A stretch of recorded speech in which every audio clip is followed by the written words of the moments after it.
Mukunda jewellers మొట్టమొదటి factory outlet ఇప్పుడు కూకట్పల్లి, కొత్తపేట్, సోమాజిగూడ మరియు ఖమ్మంలో.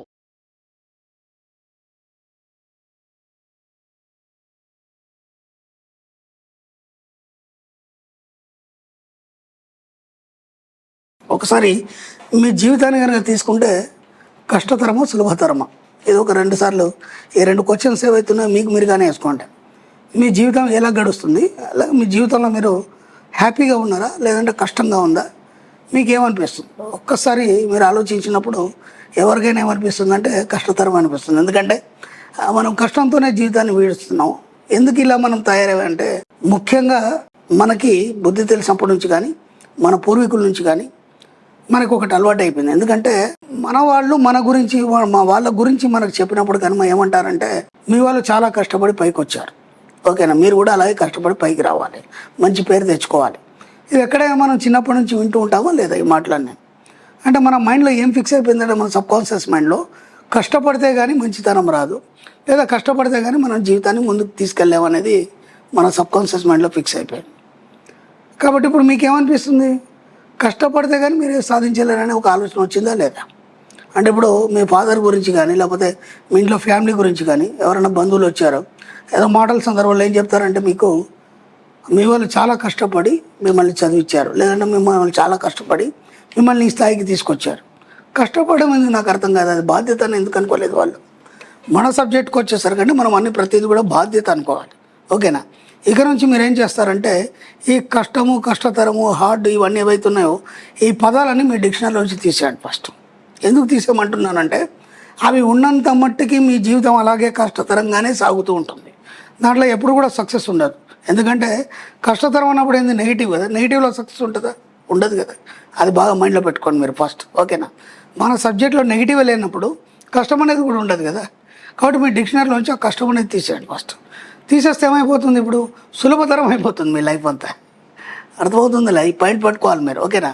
మీ డిక్షనరీలో ఇక నుంచి నేను కష్టపడుతూ పైకి రావడం కానీ లేదంటే నేను కష్టపడితేనే పైకి వస్తాను, మా వాళ్ళందరూ కూడా అలాగే కష్టపడ్డారు అందుకే ఈరోజు ఈ స్థాయిలో ఉన్నారు. ఏమి స్థాయిలో ఉన్నారు? వాళ్ళకి కావాల్సిన మీకు అవసరాలన్నీ తీర్చారు తప్ప వాళ్ళేదో పెద్ద కోట్లు సంపాదించలేదు. అర్థమైందా? ఇది బాగా మైండ్లో పెట్టుకోండి. వాళ్ళని కోట్లు సంపాదించేసి మీ కోరికలన్నీ తీర్చలేదు. ఇప్పటి వరకు కూడా ఇంత వయసు వచ్చినా సరే వాళ్ళ సంపూర్ణ కోరికలు కూడా వాళ్ళు తీర్చుకోలేదు. మరి కష్టపడడం అవన్నీ కూడా కావాలి కదా. కాబట్టి దాన్ని ముందు మనం డిక్షనరీలో తీసేసి ఇక నుంచి జీవితం అనేది సులభతరంగా నేను జీవిస్తున్నాను ఈ ఒక వాక్యాన్ని రాసుకోండి. సులభతరంగా అంటే ఎలా జీవించాలి, ఓకేనా. ఫస్ట్ ఆఫ్ ఆల్ మీ జీవితంలో ఎలాంటి హడిల్స్ వచ్చినా సరే వాటిని అతి సులువుగా, అంటే నీరు పళ్ళ మెరుగు అనే పద్ధతిలో ఎక్కడ కూడా దానికి వ్యతిరేకంగా కాకుండా వీలైనంత అనువుగా సులువుగా ఆ సమస్యను పరిష్కరించే ప్రయత్నం చేయండి. First point. దీనికి ఎవరి సలహాలు తీసుకోకండి. మీకు మైండ్లో ఏదనిపిస్తే అది మాత్రమే చేయండి. ఎందుకంటే నేను 100,000 సార్లు చెప్పాను, మీ సబ్కాన్షియస్ మైండ్ మాత్రమే మిమ్మల్ని ఉన్నతి వైపు తీసుకెళ్తుంది. అంటే మీ ఆలోచన మిమ్మల్ని ఖచ్చితంగా ఉన్నతి వైపు తీసుకెళ్తుంది. మీరు వేరే వాళ్ళ సలహాలు విన్నారనుకోండి మళ్ళీ ఫెయిల్ అయిపోతారు మీరు, ఓకేనా. కాబట్టి ఎలాంటి సమస్య అయినా సరే, మీ జీవితంలో ఆర్థిక ఇబ్బందులు కావచ్చు, మీ జీవితంలో ఇంకేమైనా సమస్యలు కావచ్చు, వాటన్నిటిని కూడా ఎలా చేస్తారంటే ఫస్ట్ స్వీకరించి మనస్తోంది కలిగి ఉండండి. ముందు దాన్ని స్వీకరించండి. స్వీకరించి ఫస్ట్ దానికి థ్యాంక్స్ చెప్పండి. థ్యాంక్స్ చెప్పిన తర్వాత ఈ సమస్యని ఎంత సులభంగా నేను పరిష్కరించవచ్చు. ఎందుకంటే నేను ఇంతకుముందు కూడా చెప్పాను, నీరు పళ్ళ మెరుగనే టైప్లోనే పోవాలి తప్ప ఇది ఇలాగే నేను పట్టుకొని కూర్చుంటానంటే మాత్రం మీరు ముందుకు పోలేరు. అర్థమైందా? కొన్నిటికి వెసులుబాటు అనేది కావాలి. ఆ వెసులుబాటు మనం ఇవ్వనంత మట్టుకి సమస్య పరిష్కారం కాదు. అయితే మనం లొంగుతామా, ఎటువాడు లొంగుతాడా మనకు సంబంధం లేదు. మనకు సమస్య అనేది సాల్వ్ అయిపోవాలి.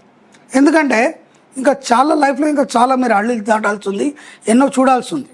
కాబట్టి ఇక జీవితంలో ఎప్పుడు కూడా అడ్డిల్స్ ఉండొద్దు, నేను కష్టపడద్దు, నేను బాధపడుతూ జీవితాన్ని గడపద్దు అనుకున్నప్పుడు ఇక్కడ నుంచే మనం ఒక స్టెప్ వేస్తూ ఒక్కొక్కటిగా మెల్లిగా సులభతరం చేసుకుంటూ రావాలి జీవితాన్ని, ఓకే. ఇప్పుడు ఏమైపోయింది మీకు? ఇప్పుడు ఈ కష్టం అనేది మీ లైఫ్లో లేదు, మీ డిక్షనరీలో లేదు. ఇవి రెండు మీకు మైండ్లో వచ్చాయి కదా. అంటే ఇక నుంచి మీ లైఫ్లో ఏముంది? కేవలం సుఖం ఉంది, సంతోషం ఉంది, ఆనందం ఉంది, ఓకే. ఇక మెల్లిగా మీ మైండ్కి పాజిటివ్ని అలవాటు చేయండి. ఒక్కొక్కటిగా పాజిటివ్ని అలవాటు చేయండి. అంటే ఇప్పుడు మెయిన్ నెగిటివ్ ఏదైతుందో మీరు అది తీసేశారు. ఇక నుంచి ఏముంటాయి మీ జీవితంలో? ఆనందము, సంతోషము, సుఖం ఏవైతే అనుకున్నామో ఇవన్నీ పాజిటివ్. కాబట్టి ఈ ఆనందాన్ని, ఈ సుఖాన్ని, వీటన్నిటిని మీరు ఎలా పొందాలి? పొందడానికి మీరు ఏమేమి చేయాలి వీటి గురించి మాత్రమే ఆలోచించండి. ఓకేనా? ఇక మళ్ళీ మీరు వెనక్కి పోదు, పొరపాటును కూడా మీరు వెనక్కి పోదు. వెనక్కి పోయారంటే మళ్ళీ మీరు అందుకోలేరు మీరు. కాబట్టి ఇది బాగా గుర్తుంచుకోండి. ఇక నుంచి ఇప్పుడు ఇవి ఏవైతే పొందాలనుకుంటున్నారో వాటి కోసం మీరు ఎలా ప్లాన్ చేసుకున్నారు. ఓకేనా?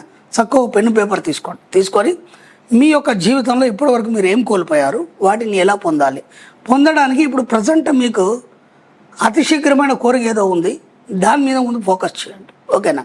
ఫోకస్ చేసి దాన్ని ఎంత సులభతరంగా దాన్ని మీరు పరిష్కరించవచ్చు, దాన్ని పొందవచ్చు, దాని గురించి ఒక చిన్న ప్లాన్ గీయండి. ఆటోమేటిక్గా మీరు ఇక్కడ ఎప్పుడైతే మనసులో బీజం వేశారో అక్కడ విశ్వం అనేది డిజైన్ తయారు చేస్తుంది. ఓకే, అది సాల్వ్ అయిపోయింది. ఆ తర్వాత ఇలా మీకు ఏవేవైతే ఉన్నాయో ఇప్పటివరకు కోరికలు వాటన్నిటిని కూడా సులభతరం చేస్తూ వాటి ఎంత వీలైతే అంత తొందర పరిష్కారం కనుక్కొని అవి అయిపోగానే ఇక నెక్స్ట్ స్టెప్ ఏంటంటే కేవలం డబ్బు మీద మాత్రం ఫోకస్ చేయండి. ఓకే, ఒక 6 నెలలు మీ ఫోకస్ అంతా డబ్బు మీద పెట్టండి. డబ్బు మీద పెట్టిన మరుక్షణం డబ్బు రావడం అనేది మొదలవుతుంది. ఓకే, ఇప్పుడు మీకు కావాల్సినటువంటి సంపదను తయారు చేసుకోండి. ఓకే, ఇక్కడ ఏమైపోయింది, మీకు సంతోషం ఆనందం ఇవన్నీ వచ్చేసినాయి, మీ కోరికలన్నీ తీరిపోయినాయి. ఇప్పుడు ఏం చేయాలి, సంపదను పోగేసుకోవాలి. ఎంత వీలైతే అంత సంపదని పోగేసుకోవాలి. ఎందుకంటే అది ఎప్పుడు కూడా మీరు కింద పడిపోకుండా మిమ్మల్ని ఆపుతుంది. ఓకే, దాంతోపాటు ఏంటంటే మీకు సంఘంలో ఒక మంచి పరపతి ఇస్తుంది. దాంతోపాటు ఐశ్వర్యం అనేది దానికి తోడవుతుంది. సంపదకు ఐశ్వర్యం తోడైనప్పుడే మీరు సంఘంలో ఒక ఉన్నత స్థితిలో ఉంటారు, సమాజంలో ఒక గౌరవించబడతారు. ఇలా అన్ని రకాలుగా మీకు ఏమవుతుందంటే ఒకటి స్టెప్ బై స్టెప్ మీరు వెళ్ళినప్పుడు అన్ని విశ్వం మీకు సహకరిస్తూ అన్నీ మీకు ఇవ్వడం అనేది జరుగుతుంది. ఓకేనా? ఇలా చక్కగా ప్లాన్ చేసుకోండి. ఫస్ట్ మీరు ఏం తీసేశారు, ఇప్పటివరకు మీ మైండ్లో ఉన్నటువంటి ఆ కష్టం కానీ లేదంటే బాధతో కూడినటువంటి ఏవైతే ఆలోచనలో అవన్నీ ముందు తీసేశారు. నెక్స్ట్ వచ్చేసి మీ జీవితంలో ఆనందం, సంతోషం, సంపద. ఈ ఆనందం, సంతోషంతో ఐశ్వర్యాన్ని కూడా పెట్టుకోండి మెల్లిమెల్లిగా.